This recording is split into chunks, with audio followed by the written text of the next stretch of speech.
Nous avons le plaisir d'accueillir le professeur Laure Michel du CHU de Rennes. Donc on a pas de qui va nous faire présenter les nouvelles approches dans la sclérose en plaques, approches cellulaires et moléculaires en immunologie. Merci Laure. Merci Hélène. Donc ça, on va s'éloigner un peu de la thérapie cellulaire, mais ce n'est pas complètement inintéressant, je pense, pour vous qui vous intéressez à la thérapie cellulaire, de voir un peu, peut-être que c'est quelque chose avec lequel vous êtes déjà familier, mais quelle méthode actuellement d'immunomonitoring un peu de pointe on peut proposer à ces patients, surtout quand on a potentiellement peu de matériel, peu de tissus, peu de cellules. Et comment on travaille maintenant, nous, un peu en immunologie avec ces nouvelles techniques.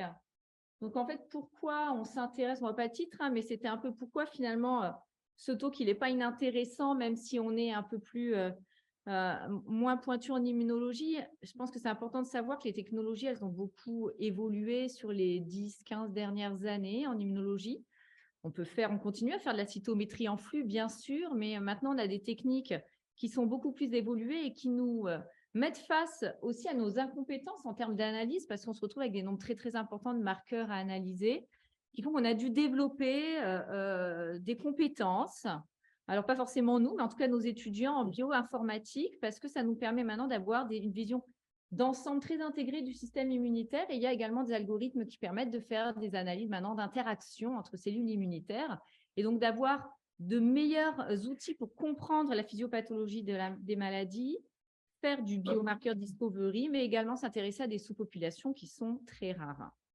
Alors, finalement, c'est un peu dommage qu'on ne voit pas mes titres. Je ne sais pas si je peux faire disparaître ça ou le mettre en bas.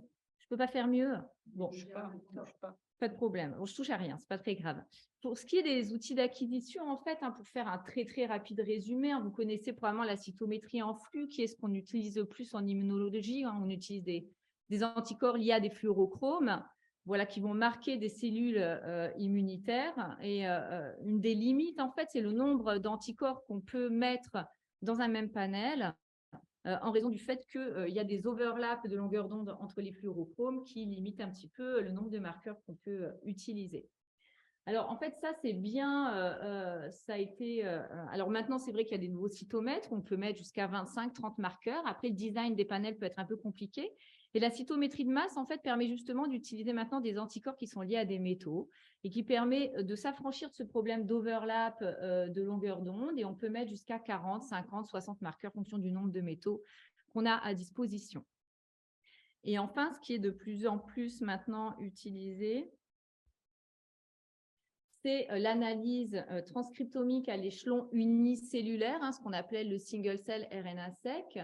Ou alors là, pour le coup, on va faire du séquençage d'ARN, mais cette fois avec une nouvelle technique qui nous permet d'analyser l'ARN à l'échelon unicellulaire. Et c'est particulièrement intéressant quand je vous dis qu'on travaille sur du tissu et qu'on a peu de cellules, parce qu'on va pouvoir vraiment analyser l'hétérogénéité cellulaire en ne se contentant pas de faire une analyse un peu en bulk comme on avait l'habitude de faire auparavant, mais en travaillant vraiment à l'échelon unicellulaire. Vous verrez que la limite principale de cette technique, en fait, c'est le coût, mais également les analyses après qui sont complexes et qui demandent maintenant la maîtrise d'outils bioinformatiques. Alors, on a des nouveaux outils, du coup, on se retrouve avec énormément de données à gérer. Et puis, quel type d'analyse on utilise On avait l'habitude, donc à moi, c'est ce que j'ai appris à faire pendant ma thèse de sciences et mon postdoc. On faisait encore des analyses qu'on appelait supervisées, c'est-à-dire qu'on décidait ce qu'on allait regarder. On sélectionnait nos populations cellulaires d'intérêt, puis on regardait tel et tel marqueur. Donc, on choisissait, on faisait des études séquentielles en choisissant vraiment ce qu'on voulait regarder. Maintenant, il y a des méthodes d'analyse non supervisées où finalement, c'est des algorithmes d'intelligence artificielle qui vont vous aider à visualiser vos différentes cellules et vos différentes populations cellulaires en faisant ce qu'on appelle du clustering. Alors, finalement, l'analyse supervisée, elle a quand même toujours un intérêt, bien sûr. La cytométrie en flux de base avec peu de marqueurs, elle a toujours un intérêt. Ça dépend vraiment de la question que vous vous posez. Si on veut vérifier l'efficacité d'une transfection, la prolifération cellulaire, qu'on s'intéresse à la pureté d'un tricellulaire, bien sûr, la cytométrie en flux classique et l'analyse supervisée a toujours sa place. Voilà, on va utiliser ces nouveaux outils ou ces nouvelles techniques d'acquisition quand on va avoir plus de 15 marqueurs d'intérêt, quand on a des populations rares. Et puis surtout, ce que ça va permettre, c'est qu'on n'a plus le biais d'analyse opérateur dépendant en utilisant ces outils informatiques. Alors vraiment, comme je vous le disais, le principe de l'analyse non supervisée, c'est d'utiliser des algorithmes qui sont des algorithmes en fait de réduction de dimension, qui vont permettre de visualiser à l'aide de différents outils. En fait, c'est des outils de représentation graphique.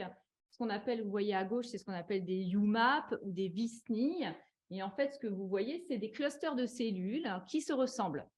C'est le principe du clustering, vont être clusterisées ensemble les cellules qui ont des caractéristiques communes. Après, à vous d'aller les analyser pour savoir quelles sont justement leurs caractéristiques. Donc, la puissance un petit peu de ces outils, je vais illustrer ça après avec l'exemple de ce qu'on fait en sclérose en plaques, c'est vraiment d'aller trouver des nouvelles populations cellulaires qu'on ne connaît pas ou qu'on n'aurait pas explorées spontanément. Alors justement, pour revenir un petit peu à ce que nous, on fait dans la sclérose en plaques, juste parce que je ne suis pas sûre que vous ayez beaucoup entendu parler de sclérose en plaques aujourd'hui, mais c'est une maladie auto-immune qui touche le système nerveux central, qui est d'origine multifactorielle et c'est la première cause de handicap non traumatique chez l'adulte jeune. C'est une maladie qui touche à peu près 2,5 millions de personnes dans le monde et 120 000 personnes en France. Donc, ce n'est pas une maladie rare. Et donc, c'est une maladie qui se caractérise par des lésions inflammatoires au niveau du système nerveux central, que ce soit le cerveau et la moelle épinière. Et donc, cette maladie est caractérisée par des infiltrats importants de cellules immunitaires avec une inflammation essentiellement d'organes et assez peu souvent d'inflammation en périphérie. Alors, ce que vous ne voyez pas qui est caché maintenant en bas, c'est qu'on a des traitements quand même maintenant dans la sclérose en plaques, surtout dans la phase rémitante de maladie, qu'on caractérise nous comme la phase très inflammatoire. On a plus d'une douzaine maintenant de molécules à notre disposition avec des mécanismes d'action très différents et finalement, la question qu'on se pose un petit peu au quotidien, c'est quel traitement proposer aux patients qu'on a en face de nous. On a différentes gammes de traitements. Et puis, comme je vous disais, avec des mécanismes d'action très différents, on sait que les patients ne répondent pas de la même manière tous à tous les traitements. Donc, on y va un petit peu à l'aveugle au jour d'aujourd'hui. C'est vrai que l'objectif, c'est de pouvoir proposer d'emblée le bon traitement aux patients donnés au bon moment. Et actuellement, les seuls biomarqueurs qu'on a pronostiques dans cette maladie, c'est des marqueurs d'imagerie. On voit les lésions qui sont déjà formées. Et puis, un dosage qu'on peut faire également dans le sérum des patients, qui est le dosage des neurofilaments. C'est un produit de dégradation neuronale. Et donc, finalement, quand ce taux de neurofilaments il augmente, c'est déjà un peu trop tard, les lésions sont déjà formées. Donc, aller un peu en amont et essayer de trouver des biomarqueurs cellulaires dans le sang au début de la maladie du patient pour essayer de déterminer comment il va évoluer, quel est le bon traitement à lui proposer. C'est une question actuellement qu'on se pose dans cette maladie. Donc, nous, on travaille sur un projet qui s'appelle Cisco, justement, qui est sur la détection de nouveaux biomarqueurs cellulaires dans la sclérose en plaques en utilisant du coup un outil de cytométrie de masse. Pour ça, on travaille à partir d'une cohorte française, qui est la cohorte de l'Observatoire français de la sclérose en plaques. Et on a des échantillons de patients CEP prélevés en début de maladie alors qu'ils n'ont pas été exposés à des immunomodulateurs ou des immunosuppresseurs. Et puis, ils sont appariés à des témoins sains. Et l'avantage, c'est qu'on a un suivi clinique, d'imagerie, mais également, on a des prélèvements sériques, des PBMC qui sont prélevés de manière régulière pour le suivi des patients. Donc là, en fait, chez ces patients, on a passé 2 gros panels de cytométrie de masse qui ont été mis au point dans le laboratoire de Karine par Michael Roussel et son équipe qui travaillent plutôt sur le lymphome. Mais donc, ils avaient designé, parce que c'est très long de mettre en place les panels de cytométrie de masse, ces panels avec une quarantaine d'anticorps, donc qu'il faut titrer auparavant. Donc, on a utilisé 2 panels qui avaient été mis en place dans le laboratoire, un panel myéloïde et un panel lymphoïde. Et après, on a fait nos analyses. Donc, moi, ce que je vais vous présenter essentiellement, c'est les analyses qu'on a pu faire pour l'instant sur le panel myéloïde, parce que c'est un travail qui est toujours en cours. Vraiment un peu pour vous montrer ce qu'on a pu un peu extirper comme données d'intérêt qu'on n'aurait probablement pas trouvé si on avait utilisé, comme je vous disais, de la cytométrie classique. Donc, c'est juste pour vous donner un exemple de panel. En fait, il y a une quarantaine de marqueurs avec des marqueurs extrêmement différents, des marqueurs de linéage, des marqueurs qui permettent d'identifier les sous-groupes de monocytes, des molécules d'adhésion, des marqueurs de co-stimulation. La première étape dans ce type de travail, c'est bien sûr quand même de retrouver un peu ces petits. On ne fait pas de l'analyse non supervisée sur toutes les cellules immunitaires ensemble. On essaie d'identifier avant nos grands linéages. Donc, vous voyez, on voit nos lymphocytes T, nos B, nos NK, nos myéloïdes qui se ségrègent ensemble sur les premières étapes de clustering. Et puis après, on a choisi donc ces cellules myéloïdes et on a réappliqué un algorithme de clustering. C'est ce que vous pouvez voir et vous avez les témoins sains à gauche et les patients CEP à droite. Ce qui est assez intéressant et ce qui nous avait tout de suite sauté aux yeux, mais je vais vous montrer pour que ça vous saute un peu plus aux yeux, c'est qu'on a un petit groupe de cellules orange clair là, qui existe chez les patients CEP et qu'en fait, on ne retrouve pas chez les témoins sains.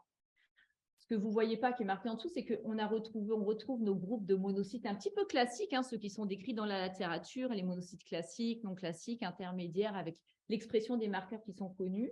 Et puis, il y avait ce petit groupe de cellules orange clair là qui apparaissait chez nos patients. Et comme vous pouvez le voir en fait ici, ces monocytes qu'on a appelés MyX parce qu'on ne savait pas encore ce que c'était exactement que ce groupe de cellules, on les retrouve que chez nos patients, vous voyez, c'est les barres rouges, et pas du tout chez les témoins sains. Ce qui est également intéressant, c'est qu'ils ne sont pas présents chez tous les patients, mais à peu près chez une vingtaine de % de nos patients, on en a une quinzaine qui expriment de manière a priori anormale cette population de cellules myéloïdes. Alors, quand on s'intéresse un peu à leur phénotype, du coup, après, on peut aller dans le détail, une fois qu'on a choisi nos groupes de cellules d'intérêt, pour aller regarder un petit peu, décliner un peu tous les marqueurs, pour essayer de savoir ce que c'est que ce type de cellules. On était un peu surpris, c'est pour ça qu'on ne les retrouve pas chez les témoins sains, c'est que ces cellules, elles expriment des marqueurs qu'on trouve plutôt chez les macrophages résidents, en fait, des marqueurs de cellules myéloïdes tissulaires, avec des expressions de CD209 ou CD206. Des marqueurs comme CCR5 qui sont un récepteur de chymokine qui est hyper important pour la migration dans le système nerveux central des cellules myéloïdes, et puis des marqueurs pro-inflammatoires et de molécules de co-stimulation. Quand on regarde un petit peu justement nos deux groupes de patients, ceux qui présentent cette population cellulaire MyX et ceux qui ne l'expriment pas, ce qu'on peut voir, c'est que leur évolution est assez différente dans le temps, puisque ceux qui présentent à baseline cette population cellulaire myéloïde s'aggravent, alors que les autres patients, naturellement, après leur première poussée, ont un handicap qui a tendance plutôt à diminuer avec le temps. Chez ce groupe de patients-là, on a plutôt un groupe de patients qui a tendance à s'aggraver avec le temps. Ce que vous ne voyez pas bien au-dessus aussi, mais c'est l'activité radiologique. Et c'est des patients aussi qui ont beaucoup plus d'activité radiologique, qui avaient tendance à s'aggraver beaucoup plus sur les 2 années de suivi qu'on a à notre disposition. Alors, pour aller un petit peu plus loin, en fait, on a utilisé, on a un autre projet au laboratoire, toujours dans la sclérose en plaques, où on fait pour le coup du single cell RNA-seq. Comme je vous ai dit, ce type de technique en fait, d'analyse de séquençage d'ARN à l'échelon unicellulaire, il est particulièrement intéressant quand vous avez peu de cellules. Et donc, quand vous travaillez sur du tissu. Et dans le liquide céphalorachidien, on n'a pas énormément de cellules immunitaires. Donc, plutôt de sacrifier toutes nos cellules à faire un marquage de fax un peu basique, faire du coup du séquençage, malgré que ce soit très coûteux, c'est vraiment plutôt une bonne indication en fait, parce que ça nous permet donc de séquencer toutes les cellules immunitaires d'un échantillon. Et nous, ce qu'on a fait, c'est qu'on a séquencé ces cellules dans le liquide céphalorachidien donc au moment du diagnostic du patient, et on a fait la même chose dans le sang périphérique, ce qui nous permet de comparer les profils sanguins et du liquide céphalorachidien. Donc ça, c'est les UMAP des cellules immunitaires du liquide céphalorachidien et des cellules sanguines. Vous voyez avec une grosse prédominance de lymphocytes T, pour le coup beaucoup moins de myéloïdes que dans le sang périphérique.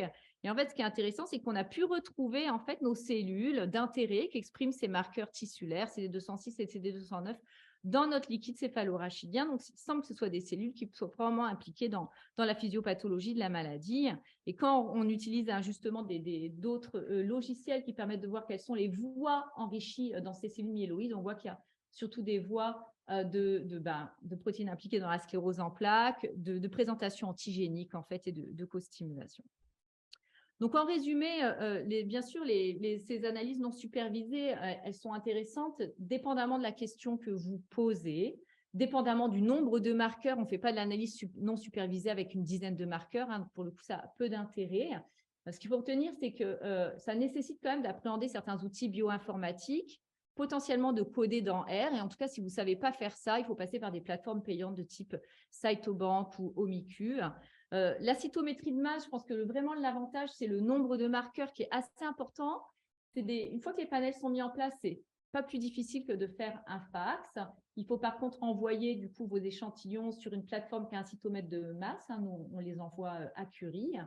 La limite, en fait, c'est le coût, c'est un peu plus onéreux quand même que de la cytométrie classique. C'est long de mettre en place les panels. Par contre, c'est une bonne application quand on a des grosses cohortes à passer, quand on fait justement un peu de discovery.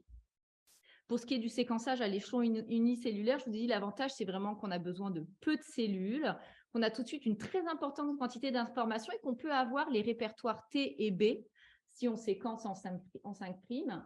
La limite, en fait, c'est le coût très élevé sur un échantillon. Il faut compter avec la préparation de la librairie, pas loin de 5 000 €. Et puis, des fois, le niveau d'expression des transcrits qui est bas et qui peut rendre l'analyse difficile et qui nécessite souvent de croiser les données. Voilà, je vous remercie de votre attention et puis n'hésitez pas si… on fait les questions à la fin, c'est ça, Hélène.